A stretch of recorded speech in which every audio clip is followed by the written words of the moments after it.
In this video, I'll show you the basics on how you can start making a game in S&box. Now, this is no in-depth guide, this is just a very brief tutorial to get you started. So, S&box is basically a game engine from the creators of Gary's Mod. It's a full-featured engine with a built-in editor, basically. So, everything you need to make a game. It uses C# and it supports multiplayer, and it has hot reloading features, which means that you can change your code and instantly see the results in the engine. And for a developer, that's a big thing, because it means faster progression. S&box is also affordable, it only costs 20 bucks, it's open source, and it lets you publish your games directly to things like Steam with no royalty fees. So the first step is to obviously download S&box on Steam and then click on play. So once you're in S&box, what we're going to do is go to the search bar and we're going to type test bed. These are basically maps where you can test things out to get a feeling of how this engine works. So we're going to click on test bed, click on new game. Now these are the different scenes, also known as levels, where you can get yourself a feeling of the basics. For example, fog,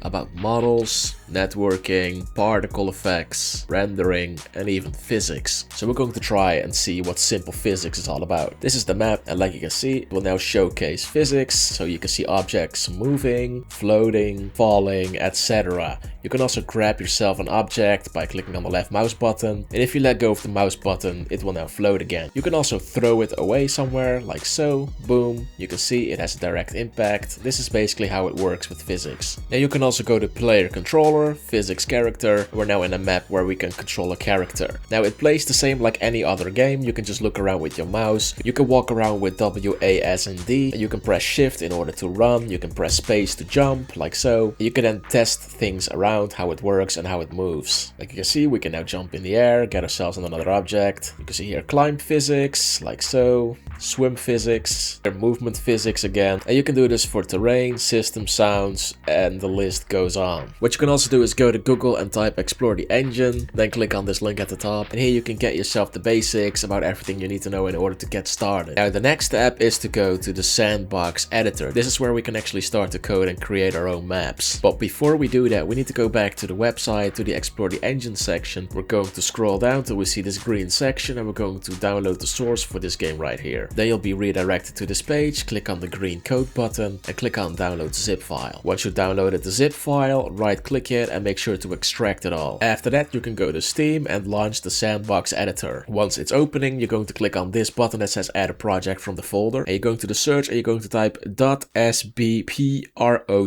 and you're going to click on this one. After you've done that, you're going to click on the testbed project and it will now start opening. Now this can take a while, do not worry, it's pretty heavy to open this. Now we're in the editor, but we don't see anything yet because we haven't chosen ourselves a scene yet. So we're going to the asset browser section, then we're going to click on assets, then we're going to click on scenes, tests, and then we're going to scroll down until we see menu.scene, click on it. Once we clicked on it, we're going to click on this play button right here. And now it's basically the same like in S&box itself. We can go to physics, for example. Now we're in the level. We can't directly edit things. What you can do is click on Alt plus Tab. And now we can basically click on anything. Now we're going to click on the citizen. That is this icon right here. And on the left, you can see the inspector. So from here, we can just basically play around with things. For example, we can disable footstep sounds. Now we disabled it. We can go to the general section. Here we can choose the body radius, height, and mass. We can change the run speed. Let's say we're going to change it to 1000. So if we're now going to run again, you can see that we run very quickly. So if we look at the left, we can see the physics tab right here, and we can see, for example, the balls. And we can, for example, change the tint of the ball. Like you can see, I now change it to red, and you can see here, the ball is now changing to red. We can disable gravity of the ball, the minimal speed,